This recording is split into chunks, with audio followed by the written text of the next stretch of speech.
La noche en que cumplí 65 años terminó conmigo en el suelo de la cocina, la mejilla pegada al frío de las baldosas y la sangre escurriendo por la comisura de mi labio.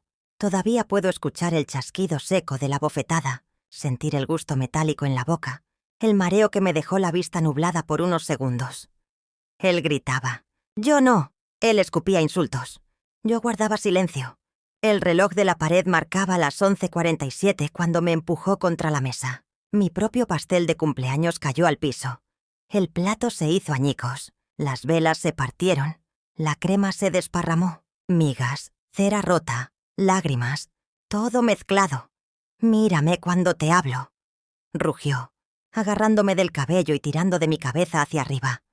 Lo miré, y en ese instante algo dentro de mí dejó de quebrarse. No fue que se curara, fue como si una puerta se cerrara desde adentro. Me encerré en el baño con la cara hinchada y las manos temblando. No lloré como otras veces. Me quedé frente al espejo, observando a esa mujer de pelo gris, ojos apagados y una dignidad que se negaba a desaparecer del todo. Pensé en el vestido que había dejado preparado desde la mañana. Pensé en la mesa que había puesto con tanto cuidado, en la ilusión sencilla de una cena tranquila.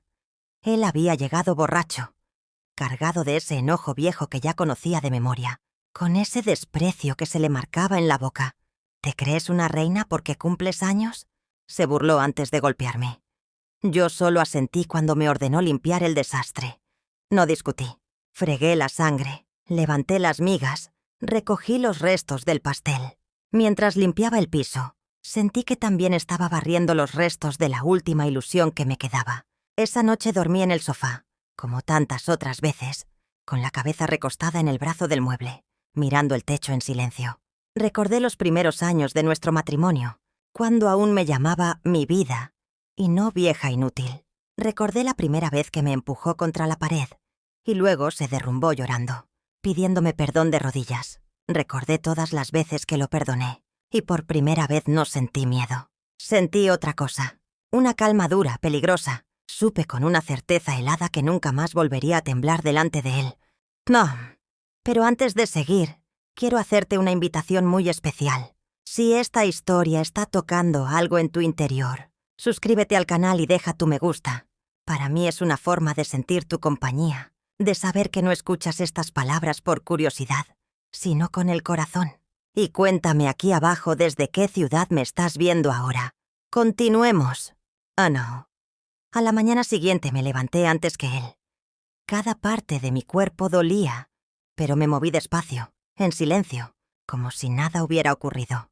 Preparé café, calenté pan, dejé el desayuno servido en la mesa. Él apareció con su paso pesado, ese andar de hombre que se cree dueño de la casa, de las paredes y de mi vida. Se quedó mirándome unos segundos, buscando algún gesto de rebeldía. No lo encontró.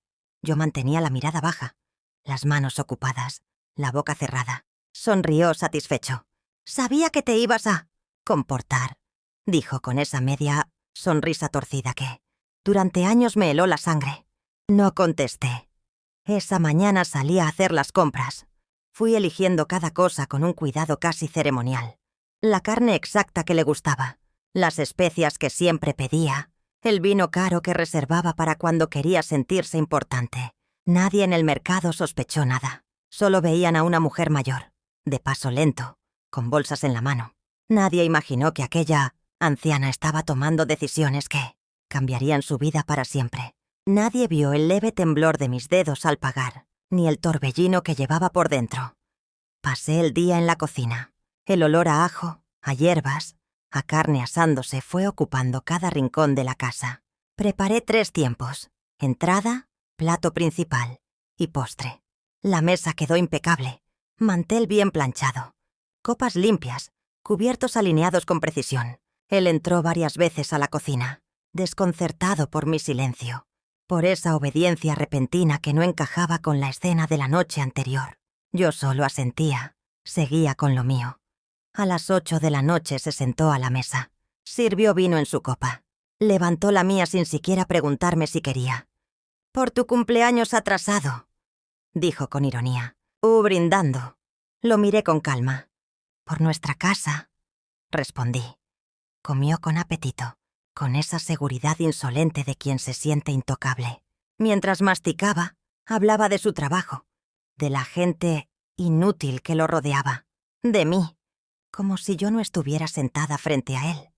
Yo escuchaba. Cada frase que salía de su boca era una puntada más en mi decisión. Cuando terminó el plato principal, me miró con suspicacia. ¿Y ahora? ¿Qué otra sorpresa tienes?, preguntó. Me levanté despacio, caminé hacia la cocina y regresé con el postre. Lo dejé frente a él con cuidado. Debajo de su plato, oculto por el mantel, esperaba aquello que había preparado durante meses sin que él lo sospechara. Me senté frente a él. Por primera vez en muchos años nos miramos en silencio. Él levantó el plato con una mano y entonces lo vio. Su rostro perdió el color al instante. La sonrisa desapareció. Los dedos comenzaron a temblarle. Lo que había bajo su plato brilló bajo la luz de la lámpara, como una sentencia que no se podía negar. ¿Qué es esto?, balbuceó. Crucé las manos sobre la mesa. Es el principio de tu caída, respondí. Vio los papeles, los sellos, la grabadora encendida con su propia voz acumulada durante meses de amenazas, los mensajes impresos, las copias de transferencias ilegales. Todo eso que yo había guardado en silencio mientras fingía seguir siendo su víctima. Se puso de pie de golpe, tirando la silla al suelo. ¿Estás loca?, gritó. Nadie te va a creer. Ya te creyeron durante 40 años, dije mirándolo fijo. Ahora me toca a mí. Le vi el puño levantarse, el gesto de siempre, la sombra del golpe que tantas veces había caído sobre mí. Intentó avanzar, pero antes de que pudiera tocarme, la puerta se abrió con un golpe seco. Las luces azules se filtraron por las ventanas. Pasos firmes, órdenes claras, sin espacio para la discusión. «¡Policía, manos arriba!». Se giró desesperado. Su mirada volvió hacia mí, buscándome como tantas otras veces, esperando que una vez más lo defendiera, que mintiera por él. Yo no me moví. Lo vi caer de rodillas mientras le colocaban las esposas. Por primera vez en su vida era él quien temblaba. Al pasar junto a mí, ya reducido, me miró con un odio que ya no me alcanzaba. «Vieja traidora», escupió. Lo miré con una serenidad extraña, nueva, que ni yo misma reconocía. No le contesté. Solo respiré, como sobreviviente. Cuando la puerta se cerró detrás de ellos, la casa se llenó de un silencio distinto, como si fuera la primera vez que el silencio no dolía. Me senté despacio. Las piernas me pesaban, me dolía el cuerpo y el alma. Pero en medio del cansancio apareció una sensación que nunca había tenido en 65 años. Libertad. Esa noche entendí que el miedo se arranca como una piel vieja, duele, arde, pero se cae. Y que cuando el silencio se rompe, no hace ruido. Hace justicia. La casa quedó tan callada que el zumbido en mis oídos era más fuerte que cualquier sonido. No era el mismo silencio de antes, ese que pesaba como una piedra sobre el pecho. Este era otro, un silencio que respiraba conmigo. Me quedé sentada mucho rato frente a la mesa aún servida, el postre intacto, las copas a medio usar, las luces encendidas como si la cena todavía estuviera en curso. Pero ya no había nadie a quien servirle. Por primera vez, todo lo que quedaba sobre la mesa era solo para mí. Esa noche no dormí. Caminé descalza por la casa como una extraña que recorre un lugar ajeno. Toqué las paredes, los muebles, las puertas. Cada rincón guardaba un recuerdo que cortaba. En el dormitorio seguía la misma cama donde tantas veces lloré en silencio, con la cara hundida en la almohada para que los vecinos no escucharan. Me senté en el borde. Me abracé a mí misma como una niña perdida. Pensé que ahora, por fin, podía llorar con la voz que nunca tuve. Y lloré. Sin miedo, sin vergüenza, sin prisa. A la mañana siguiente regresaron los policías para buscar más cosas. Documentos, celulares, computadoras. Los miraba moverse por la casa como si todo ocurriera en otra vida. Una de ellos, una agente joven, se detuvo a mi lado. Tenía los ojos llenos de algo que reconocí. Respeto y tristeza. Ahora empieza su nueva vida, me dijo en voz baja. No supe qué contestar. Una parte de mí aún no terminaba de creer que todo aquello fuera real. Mientras revisaban cuartos y cajones, Yo me senté en la cocina con una taza de café entre las manos. El labio seguía doliéndome por el golpe. Me vi reflejada en el vidrio de la ventana. Una mujer envejecida, con el ojo inflamado, el cabello desordenado, las manos temblorosas. Y, sin embargo, más viva que nunca. Entonces los recuerdos regresaron como un haz de luz cruda. Lo conocí cuando tenía 27 años. Era encantador, cortés, atento. Me abría la puerta, me traía flores. Me decía que yo era distinta a todas. Yo venía de una familia humilde, de silencios cansados y manos agrietadas. Cuando él me miró con admiración, sentí que por fin alguien me había elegido. El primer año de matrimonio fue un sueño. Risas, planes, promesas de viajes. Yo le cocinaba, él me hablaba de futuro. Nunca imaginé que ese amor se convertiría en una jaula. El primer empujón llegó con una excusa. Un mal día en el trabajo. Demasiado alcohol. Lloró, me pidió perdón. Juró que no volvería a pasar. Le creí. Siempre le creí. Después vino la primera bofetada, luego los gritos, luego el control. ¿A dónde vas? ¿Con quién hablas? Esa ropa no te queda bien. Poco a poco dejé de salir. Luego dejé de tener amigas. Después dejé de mirarme al espejo.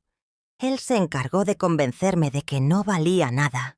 Y sin darme cuenta, empecé a vivir como él quería. Hubo años en los que las agresiones no eran diarias. Eso me hacía pensar que no era tan grave, que había momentos buenos. Siempre encontraba una justificación. El cansancio, el alcohol, el estrés. Me repetía que así eran los matrimonios, que las mujeres debíamos aguantar. Mejor callar que provocar algo peor, me decía. Y así fui perdiendo mi voz, pedacito a pedacito. A los 40 dejé de trabajar fuera de casa por insistencia suya. Yo te mantengo, decía, y acepté, sin medir el precio. Me quedé sin dinero propio, sin independencia, sin salida. A los 50 ya no me preguntaba si era feliz, solo me preguntaba si ese día estaría tranquilo. Mi mundo se hizo tan pequeño como mi miedo. La casa, la cocina, el silencio, los golpes escondidos bajo la ropa larga. Nunca se lo conté a nadie, ni a mi hermana, ni a mis sobrinos, ni a las vecinas. Sentía vergüenza, me culpaba. Pensaba que, si yo fuese una mejor esposa, él no se enojaría. Así de profundo le había permitido al veneno instalarse en mi cabeza. Hubo noches en las que pensé que no vería el amanecer. Una vez me apretó el cuello hasta que empecé a ver puntitos negros. Me soltó solo porque escuchó un ruido en el pasillo. Después se arrodilló a mi lado, llorando, diciendo que sin mí no era nada. Yo lo abracé con el cuerpo temblando de terror. Hoy me pregunto cómo pude confundir tanto el miedo con el amor. Con los años aprendí a leer sus estados de ánimo como quien aprende a leer el cielo antes de una tormenta. Sabía cuándo callar, cuándo hablar, cuándo desaparecer de su vista. Me volví experta en sobrevivir, en anticipar, en evitar. Pero sobrevivir no es vivir, es simplemente seguir respirando. Cuando cumplí 60 pensé que ya nada cambiaría. Me resigné. Creí que ese sería mi final. Una mujer vieja, golpeada, invisible. Jamás imaginé que 5 años después lo vería salir de mi casa con las manos esposadas. Mientras los policías se llevaban las últimas cajas, una vecina se acercó a la puerta. Me miró con los ojos muy abiertos. Siempre escuché cosas, pero nunca me atreví a preguntar, dijo. La miré en silencio unos segundos. Yo tampoco me atreví a hablar. Respondí. Cuando la casa quedó vacía, cerré la puerta y apoyé la espalda contra ella. Deslicé el cuerpo hasta quedar sentada en el piso. Respiré hondo. Por primera vez. No tenía que estar alerta. No tenía que medir cada palabra. No tenía que esconder mis lágrimas. Esa tarde empezaron a llegar los primeros mensajes de la fiscalía, de asistentes sociales, de un abogado de oficio. Todo comenzaba a moverse a un ritmo que yo todavía no entendía. Me hablaban de denuncias, de declaraciones, de audiencias. Yo asentía. Aún estaba aprendiendo a caminar sin miedo. Al caer la noche me miré otra vez al espejo. El moretón en el rostro se veía claro. No lo oculté. No intenté cubrirlo con maquillaje. Lo dejé ahí, visible, como una marca que ya no tenía por qué esconder. Me toqué la mejilla con cuidado y susurré casi sin voz. «Sobreviviste». Fue la primera vez en muchos años que no me sentí una víctima. Todavía no era completamente libre. Quedaba un camino largo, pero algo esencial ya había cambiado. Yo ya no estaba dispuesta a callar nunca más. Nunca fui una mujer astuta, en el sentido que algunos entienden. No era de las que saben mentir con elegancia o trazar planes fríos. Yo aprendí a sobrevivir observando, callando, ocultando el miedo en gestos pequeños. Pero aquella noche de mi cumpleaños, cuando me vi en el espejo con el labio partido y la mirada vacía, algo dentro de mí se movió de lugar. No fue rabia, fue una lucidez helada. Por primera vez dejé de pensar en cómo esquivar el próximo golpe y empecé a pensar en cómo terminar con todos. El plan no apareció de golpe, nació de recuerdos, de fragmentos sueltos que mi memoria había guardado durante años. Como piezas de un rompecabezas que yo misma me negaba a armar, recordé las llamadas que él cortaba en cuanto yo entraba a la habitación, las reuniones de trabajo a deshora, los sobres de dinero que nunca supo explicar, las amenazas veladas cuando yo preguntaba demasiado. «No te metas donde no te llaman», decía. Yo obedecía, siempre obedecía, pero mientras me rompía en silencio, también estaba aprendiendo. Aprendí dónde guardaba sus papeles importantes. Aprendí las claves que repetía en voz alta cuando creía estar solo. Aprendí que bebía no solo para perder el control, sino también para presumir. Y cuando un hombre presume, habla de más. Todo empezó a encajar aquella madrugada en la que, después de golpearme, se quedó dormido en el sillón, roncando con la boca abierta. Yo seguía despierta en el sofá, adolorida, con los ojos muy abiertos. Me levanté sin hacer ruido. Fui hasta su escritorio. Abrí el cajón que siempre me prohibía tocar. Las manos me temblaban tanto que pensé que lo despertaría, pero siguió roncando. Dentro encontré carpetas viejas, sobres, facturas, copias de depósitos, contratos sin membrete. Para cualquiera era solo un caos de papeles. Para mí era un mapa. Tomé algunas hojas al azar y las escondí bajo la ropa. Volví al sofá con el corazón desbocado. Esa fue la primera piedra de mi plan. En los días siguientes seguí fingiendo. Cocinaba, limpiaba, bajaba la mirada. Él estaba convencido de que el golpe me había reordenado. Lo dejé creerlo. Su ceguera siempre fue su mejor debilidad.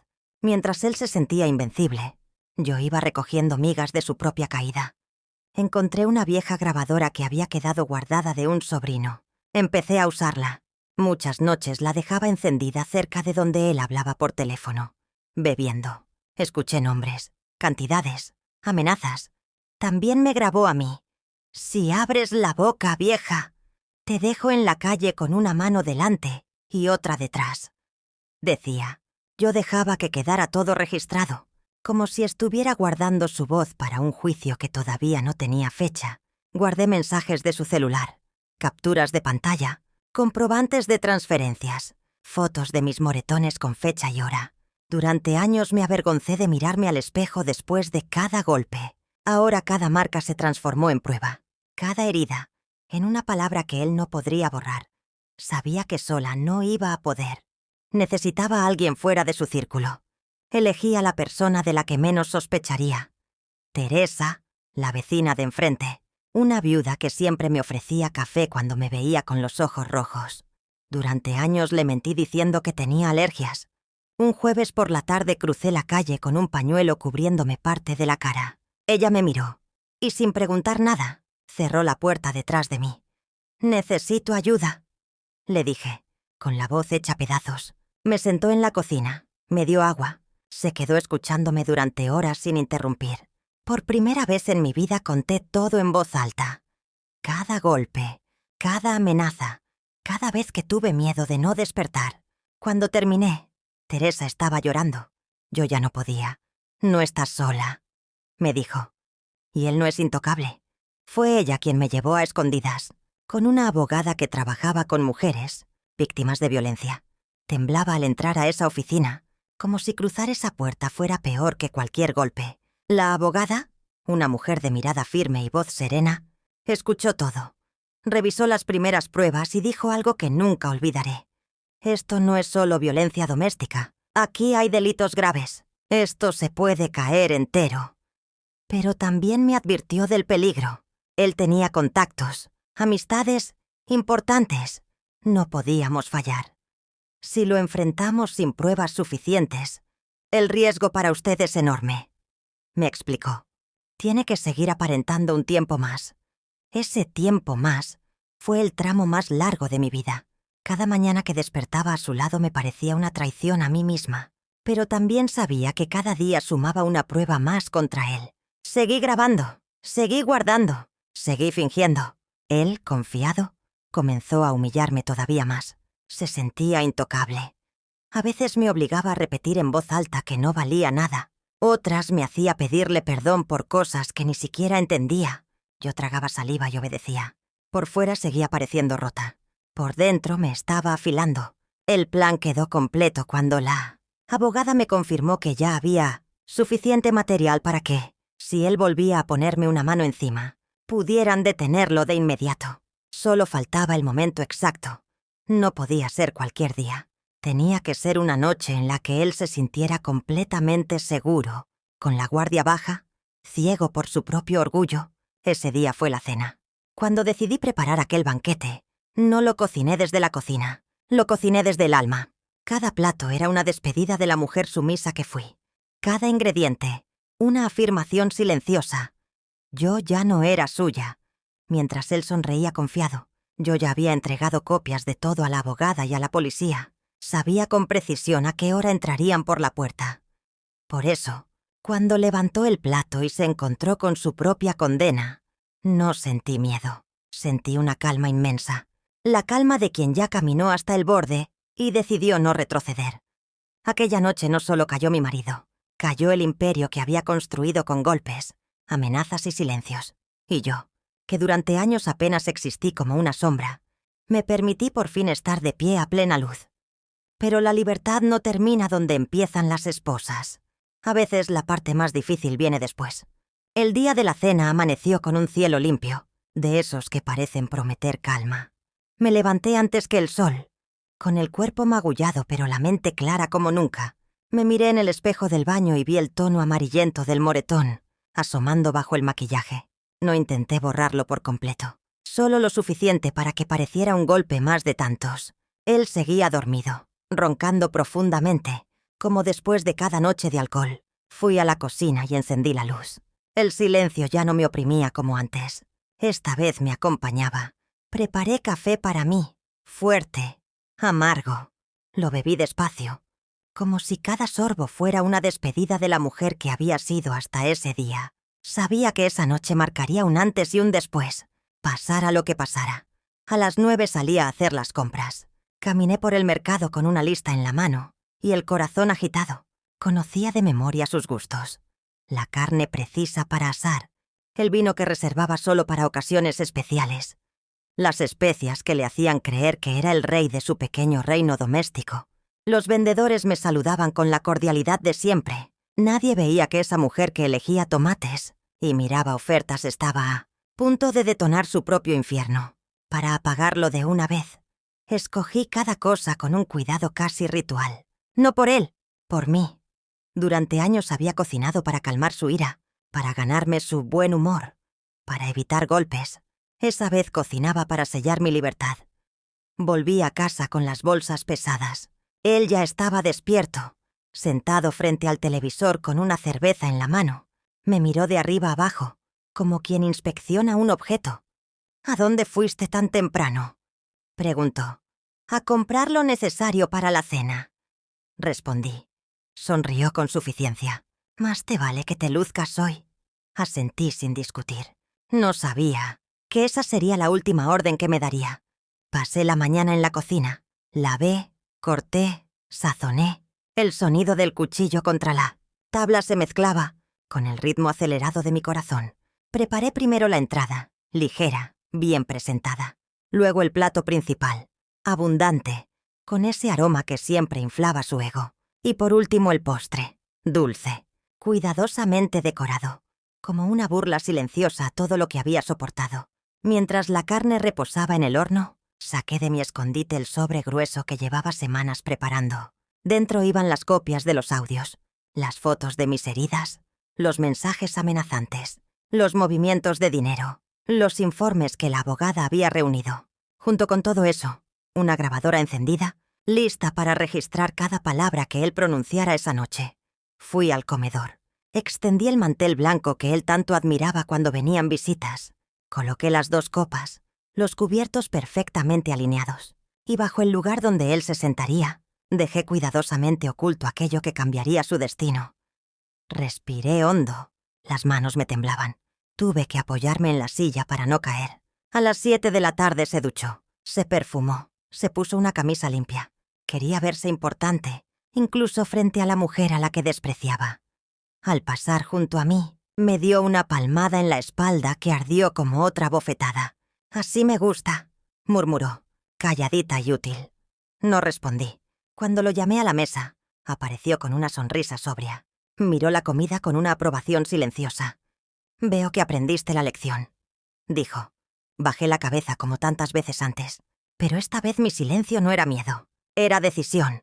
Se sentó, sirvió el vino, levantó su copa. «Por la casa», brindó. «Y porque aquí se hace lo que yo digo». Choqué mi copa con la suya sin mirarlo. «Por la verdad», susurré. «Solo para mí». Comió con apetito. Mientras llenaba su boca, hablaba de sí mismo, de sus negocios, de lo poco que importaban los demás. Yo lo escuchaba, asentía de vez en cuando. Como actriz que ya conoce el final de la obra, cada palabra que decía quedaba registrada, en la grabadora y en mi memoria. «¿Por qué hoy estás tan tranquila?», preguntó de pronto, entornando los ojos. «Porque hoy todo va a quedar en su sitio», respondí, casi sonriendo.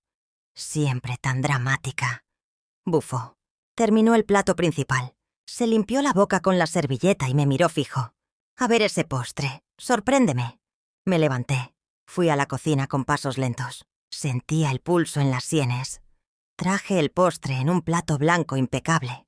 Lo dejé frente a él con cuidado. Luego me senté y lo miré a los ojos, sin bajar la vista. «¿Qué te pasa?», gruñó. «¿Por qué me miras así?». Sin sospechar nada, levantó el plato. El mantel se movió apenas, y entonces vio lo que había debajo. La sangre pareció huirle del rostro. Los labios se le entreabrieron. Los dedos empezaron a temblar. La grabadora seguía encendida, recogiendo cada respiración. «¿Qué? ¿Qué es todo esto?», logró decir. Inhalé despacio. «Tu historia completa», respondí. «Tal como te encargaste de escribir la mía durante años». Empujó la silla hacia atrás con violencia y se puso de pie. «¡Estás loca!», gritó. «Eso no vale nada. Lo sabe la abogada. Lo sabe la policía», dije. «Y ahora lo sabes tú». Trató de lanzarse sobre mí con el puño en alto. Vi en sus ojos el odio de siempre, multiplicado por el miedo. Pero antes de que pudiera tocarme, sonó la sirena en la calle, fuerte, clara, imposible de ignorar. Golpes secos en la puerta. «Policía, abra inmediatamente». Se volvió hacia mí, desesperado. «Di que no es verdad», suplicó por primera vez. «Di que estás confundida». Yo no me moví. «Durante años dijiste que mis lágrimas eran mentira», le dije. «Hoy te toca demostrar que tus golpes nunca existieron». La puerta se abrió de golpe. Varios agentes entraron con las armas en alto. Él retrocedió. Tropezó con la silla y cayó. Lo rodearon. Le ordenaron poner las manos detrás de la espalda. El chasquido de las esposas se me clavó en el pecho como un trueno. Mientras se lo llevaban, pasó junto a mí. «Te vas a arrepentir, vieja», escupió. Lo miré sin temblar. «Ya me arrepentí durante 40 años», dije suavemente. «Hoy solo descanso». Cuando la casa volvió a quedar vacía, me senté despacio. Las piernas no me sostenían. El cuerpo entero me pesaba. Miré la mesa. La comida todavía caliente. El vino intacto en mi copa. Todo había terminado. Y al mismo tiempo todo recién empezaba. Porque denunciar no era solo entregarlo a la policía. Era enfrentar un pasado entero que seguía pegado a mi sangre. Y aunque su caída esa noche fue el inicio de mi liberación, aún me quedaba lo más difícil. Aprender a vivir sin miedo en un mundo al que apenas estaba regresando. La sirena se apagó, pero el eco siguió rebotando en mi pecho durante horas. Después de que se lo llevaron, la casa volvió al silencio. Pero ya no era un silencio sordo. Estaba lleno de pasos recientes, de voces, de papeles removidos, de órdenes firmes. Los policías revisaban cada habitación. Abrían cajones, fotografiaban rincones que, durante años, habían sido testigos mudos de mis noches de terror. Yo los observaba sentada en la silla del comedor, las manos sobre el regazo, sintiendo por primera vez que mi cuerpo me pertenecía. Esa misma noche me llevaron a declarar. El trayecto en la patrulla se me hizo extraño. Veía las luces de la ciudad pasar por la ventanilla, como si yo estuviera fuera de ese mundo. Dentro de mí se mezclaban la culpa, el alivio, el miedo y una paz tímida. En la comisaría, una mujer policía me tomó de la mano antes de entrar al despacho. «Ahora ya no estás sola», me dijo. Lloré, no de tristeza. Lloré porque, por primera vez en 40 años, alguien me lo decía de verdad. Declaré durante horas. Conté golpe por golpe, amenaza por amenaza, humillación por humillación. Entregué las grabaciones, las fotos, los mensajes. Cuando terminé, el comisario cerró la carpeta con un gesto serio. «Con esto no sale», sentenció. Me llevaron a un centro de protección. Esa noche no dormí en aquella casa. La abogada lo había previsto. Él tenía contactos, amigos peligrosos, y el riesgo de represalias era real. Acepté ir sin discutir. No me quedaba nada allí, excepto recuerdos rotos. Los días siguientes fueron una avalancha. Audiencias, entrevistas, firmas. El rumor comenzó a correr en el barrio como fuego. Al marido de doña Amelia se lo llevó la policía. Dicen que la golpeaba. Algunos se sorprendían. Otros afirmaban que siempre lo sospecharon. Nadie vino a pedirme perdón por tantos años de silencio, pero yo ya no lo necesitaba. Él negó todo desde el principio. Dijo que yo estaba loca, que siempre había sido inestable, que me había inventado todo por venganza. La abogada me lo contó sin adornos. No me sorprendió. Durante décadas me llamó loca cada vez que lloraba. No iba a cambiar ahora. A la semana llegó la primera audiencia pública. Verlo entrar esposado a la sala fue como ver a un desconocido. Su traje caro contrastaba con el metal frío en sus muñecas. Buscó mi mirada entre la gente, como hacía siempre, intentando encontrar un resquicio de miedo. Lo miré sin bajar los ojos, y fue él quien miró hacia otro lado. El juez escuchó los primeros informes. Violencia agravada, amenazas, control económico, retención de documentos, intimidación constante. Pero lo que realmente cambió el aire de la sala fueron las grabaciones. Su propia voz llenó el recinto, insultándome, amenazándome, riéndose de mí. Eso pesó más que cualquier moratón. Algunas personas agacharon la cabeza, otras murmuraron horrorizadas. Él empezó a sudar. Al final de la audiencia se dictó prisión preventiva. Su abogado protestó. El juez fue firme. Esa noche él durmió en una celda. Yo dormí en una habitación segura por primera vez en décadas. Pero la caída no terminó ahí. Con los días aparecieron más denuncias. Mujeres que yo no conocía, con rostros marcados por el mismo miedo que me había acompañado toda la vida. Una exempleada doméstica, una antigua pareja antes de mí. Sus historias eran parecidas. Promesas, celos, golpes. Entendí entonces que no era solo mi infierno. Era su forma de vivir. Y cuando el mundo que había construido empezó a resquebrajarse de verdad, comenzaron las amenazas. Recibí llamadas en silencio. Respiraciones al otro lado de la línea. Un hombre me siguió una cuadra al salir de una cita con la abogada.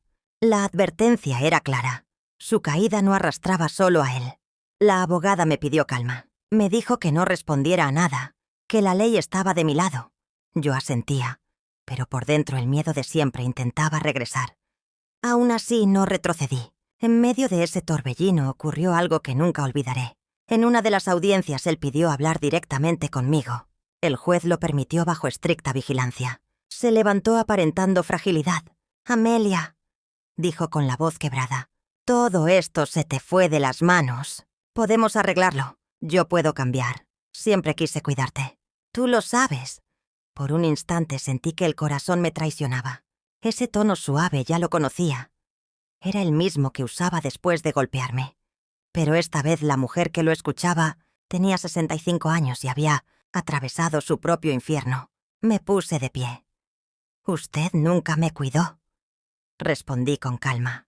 Me entrenó para tener miedo, y ese miedo se terminó. La sala quedó en silencio. Él bajó la cabeza. No por vergüenza, por rabia. Antes de continuar, dime en los comentarios qué estás sintiendo con esta historia y qué habrías hecho tú en mi lugar. No te vayas, porque lo que viene ahora te va a estremecer aún más. Después de esa audiencia, su mundo comenzó a derrumbarse a una velocidad que yo no había imaginado. Perdió el trabajo. Sus socios se alejaron. Los amigos que llenaban nuestra casa de risas cuando había vino y dinero dejaron de contestarle el teléfono. La casa fue embargada como parte de la investigación. Yo la miré desde afuera, escoltada por un oficial, mientras entraba solo a recoger unas pocas pertenencias. Todo lo demás ya no era mío. Ni siquiera me dolió. El vecindario, que antes bajaba la mirada ante mis moretones mal disimulados, ahora me miraba de otra forma. Algunos con respeto, otros con curiosidad, otros con culpa. Yo caminaba despacio, la cabeza en alto. Ya no tenía nada que esconder. A los 2 meses se confirmó la acusación formal. Los cargos eran graves. La abogada me explicó que la condena podía ser de muchos años. Asentí sin sentir triunfo. La justicia no me devolvía la juventud, pero me devolvía algo que creí perdido: la dignidad. Una tarde recibí una carta suya desde la cárcel. La abrí con manos firmes. «Me estás matando», escribió. No supe si hablaba de su orgullo, de su libertad o de su imagen. Pensé en contestarle.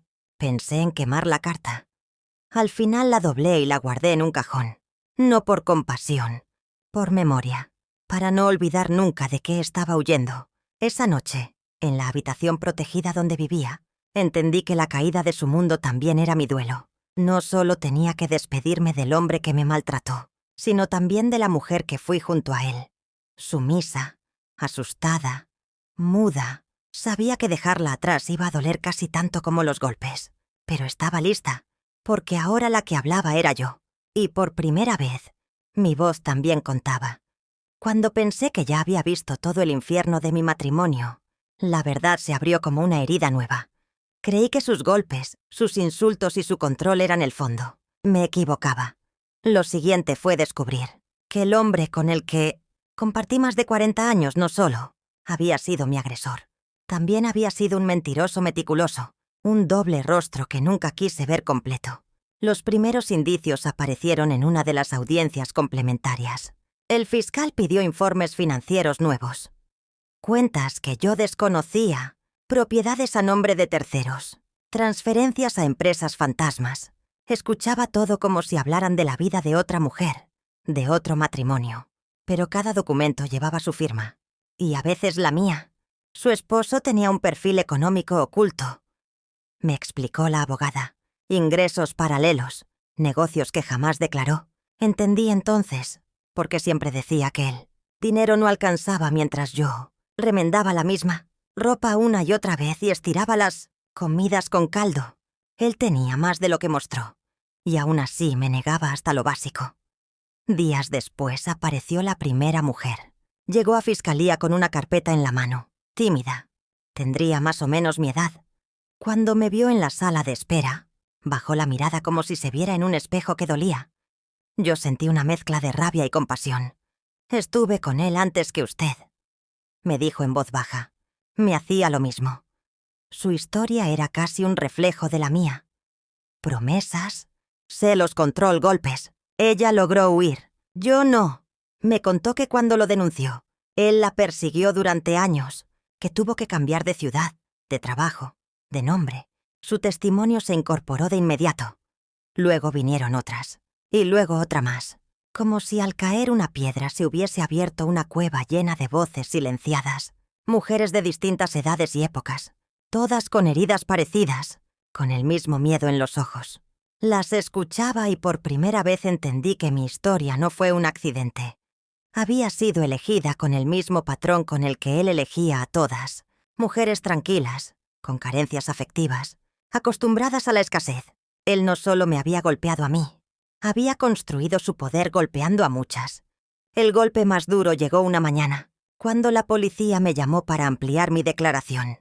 Me llevaron a una sala pequeña. Sobre la mesa había fotos, documentos, una carpeta con su nombre completo. El fiscal respiró hondo antes de hablar.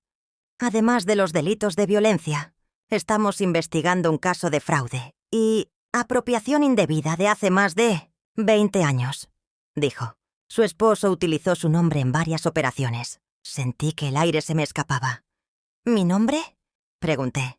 Sí, firmas falsificadas, préstamos solicitados a su nombre, garantías con sus documentos.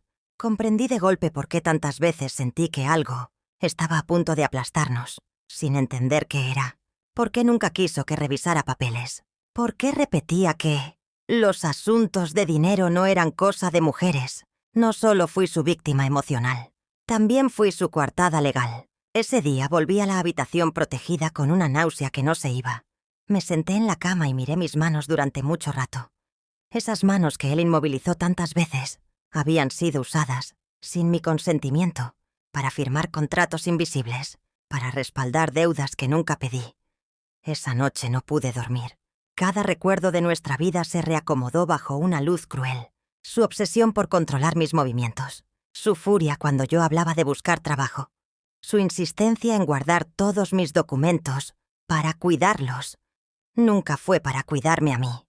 El día que me permitieron regresar a la casa embargada para recoger algunos objetos personales, sentí que entraba a un lugar donde ya no vivía nadie, ni siquiera mi antiguo yo. Oficiales recorrían las habitaciones, abrían cajones, etiquetaban pruebas. Yo caminaba detrás, como visitante en un museo de una vida ajena. Entré a su oficina por última vez. El escritorio todavía conservaba las marcas donde apoyaba los brazos.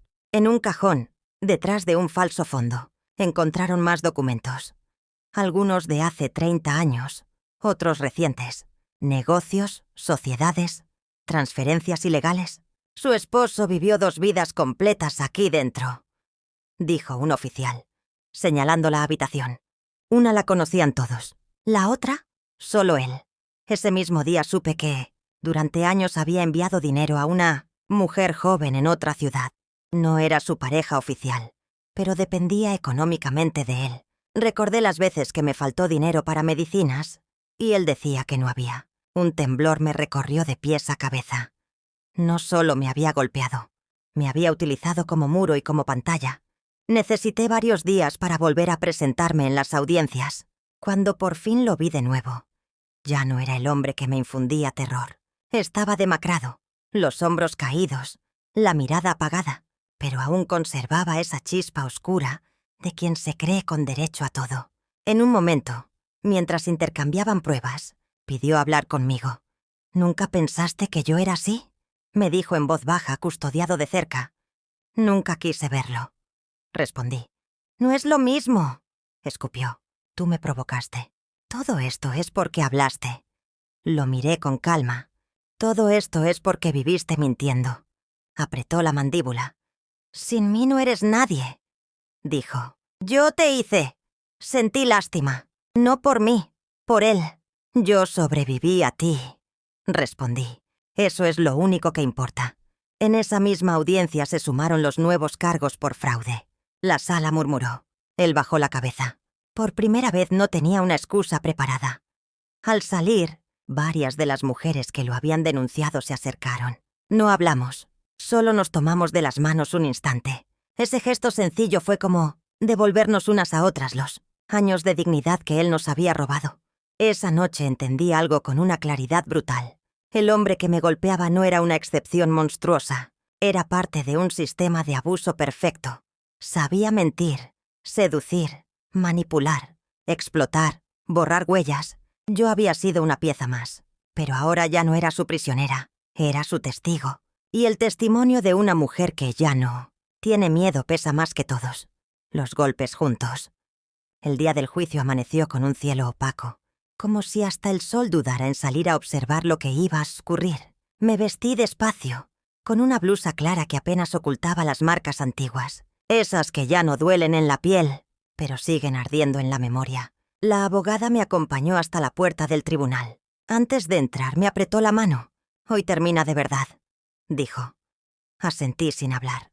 Por dentro llevaba una tormenta. La sala estaba llena, gente que no conocía. Periodistas, funcionarios, curiosos. También estaban algunas de las mujeres que habían declarado después de mí. Al cruzar nuestras miradas nos reconocimos sin decir nada. Sabíamos exactamente de dónde veníamos. Él entró escoltado por 2 agentes. Ya no tenía la postura altiva de antes, pero seguía intentando sostener el orgullo. Cuando me vio, sentí el reflejo automático del miedo queriendo levantarse dentro de mí. Pero no lo dejé crecer. Me enderecé, lo miré fijo. Y por primera vez en 40 años no bajé los ojos. El juez abrió la sesión. El fiscal empezó a leerlos. Cargos con una voz firme que golpeaba la sala como un martillo. Violencia agravada, amenazas, retención de documentos, fraude, falsificación de firmas, apropiación indebida. Cada palabra describía la vida que había vivido en silencio. Llegó el momento de mi declaración final. Me llamaron al estrado. Sentí las piernas temblar al levantarme. Caminé despacio, pero sin titubeos. Podía sentir su mirada clavada en mi espalda. Me senté frente al micrófono y respiré hondo. «Diga su nombre completo», ordenó el juez. Lo dije. «Relate los hechos principales de su convivencia». Y hablé. Hablé como nunca antes. De la primera bofetada, de los empujones, de las amenazas, del aislamiento, del control, del dinero que nunca tuve, de los documentos que me quitó, de las noches en las que pensé que no amanecería. Hablé de la cena, de la grabadora, de las pruebas, de sus súplicas después de cada golpe. Mientras hablaba, él negaba con la cabeza, murmuraba, intentaba interrumpir. El juez le pidió silencio varias veces. «¿Por qué no denunció antes?», preguntó el abogado defensor. Esa era la pregunta que me había perseguido por años. «Porque me entrenaron para tener miedo», respondí. «Porque me hicieron creer que no valía nada. Porque durante décadas pensé que morir en silencio era más fácil que vivir hablando». La sala se quedó en un silencio tenso. «¿Y ahora? ¿Por qué sí habla?», insistió. Lo miré directo. «Porque entendí que callar también mata», dije. «Y yo ya no quiero morir». Fue su turno de hablar. Se levantó, fingiendo calma, pero la voz le temblaba. «Jamás quise hacerle daño», dijo. Ella siempre fue inestable, exageraba. Yo la amaba. Sentí una punzada en el pecho. No de dolor, de asco. «¿La amaba cuando la golpeaba?», preguntó el fiscal con dureza. «¿La amaba cuando la amenazaba? ¿La amaba cuando usó su nombre para fraudes?». Él dudó, tartamudeó, miró a su abogado. «Yo estaba bajo presión», balbuceó. El fiscal presentó entonces las grabaciones. La sala se llenó con su voz. Clara, cruel, sin máscaras. «Te voy a dejar en la calle. Nadie te va a creer. Eres una vieja inútil». Cada frase fue un latigazo. Vi a varias personas llevarse la mano a la boca. Reconocí mi propia respiración agitada en el fondo del audio. El interrogatorio fue implacable. Firmas falsas, cuentas ocultas, testimonios de otras mujeres. Ya no quedaban escapatorias. En un momento el juez ordenó un receso. Me llevaron a una sala pequeña para que me tranquilizara. Sentada en una silla de plástico, sentí como el miedo, ese viejo compañero, empezaba a salir de mí como un sudor frío. Temblé, pero no de terror, de descarga. Cuando regresamos, algo dentro de mí ya no era lo mismo. El veredicto llegó al final de la tarde. La voz del juez es algo que no olvidaré jamás. «Este tribunal lo declara culpable de todos los cargos imputados». Un murmullo recorrió la sala. Yo tardé unos segundos en entender. «Culpable». La palabra rebotaba en mi cabeza como una campana. «Se lo condena a varios años de prisión efectiva». Continuó. «No escuché el número exacto. No me importó. Lo único importante fue verlo llevarse las manos al rostro. Derrotado por primera vez. No tenía a quién culpar. Cuando terminó la audiencia, los agentes se lo llevaron. Pasó frente a mí una última vez. Ya no había furia en sus ojos, solo vacío. «Tú me destruiste», susurró. Lo miré con una calma que me era nueva. «Yo solo dejé de protegerte», pensé. No lo dije, ya no hacía falta.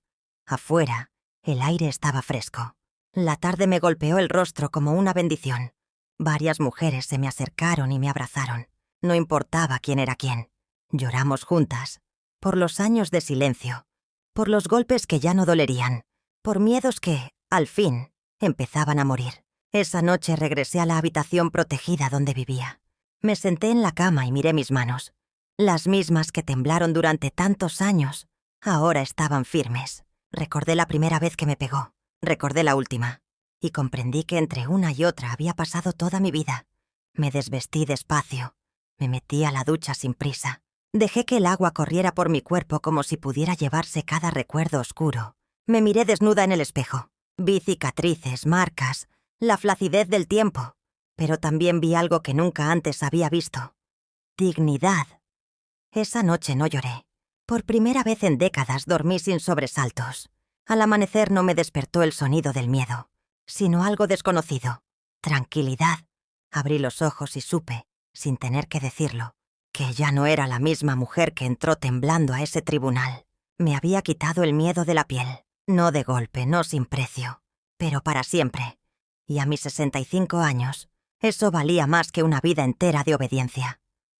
La primera mañana después del juicio desperté sin sobresaltos. No hubo gritos, ni pasos violentos en el pasillo, ni puertas golpeando mi espalda. Solo el murmullo lejano de la calle y una luz suave filtrándose por la ventana. Me quedé acostada unos minutos, incrédula, como si temiera que aquella calma fuera otra trampa.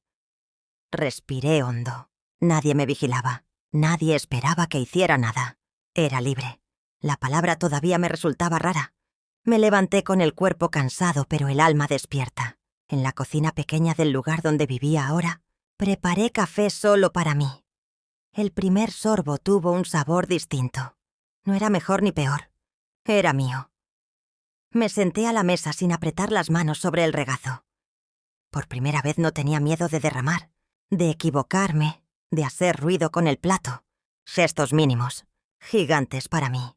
En los días siguientes, llegaron decisiones que nunca pensé tomar a mi edad. Papeles, trámites, entrevistas con trabajadoras sociales, psicólogas, la abogada. Me explicaron que podía reclamar una parte de la casa, que existían fondos de reparación, que el Estado podía ayudarme a empezar de nuevo. Escuchaba todo como quien despierta de un sueño larguísimo. A veces me sentía culpable por recibir ayuda, como si todavía tuviera que pedir permiso para existir. Me llevó tiempo entender que no tenía que justificar mi derecho a vivir. Me mudé a un pequeño departamento al otro lado de la ciudad. No quería quedarme en el mismo barrio, no por miedo, sino porque necesitaba otros muros, otros sonidos, otras miradas que no conocieran a la mujer golpeada que fui.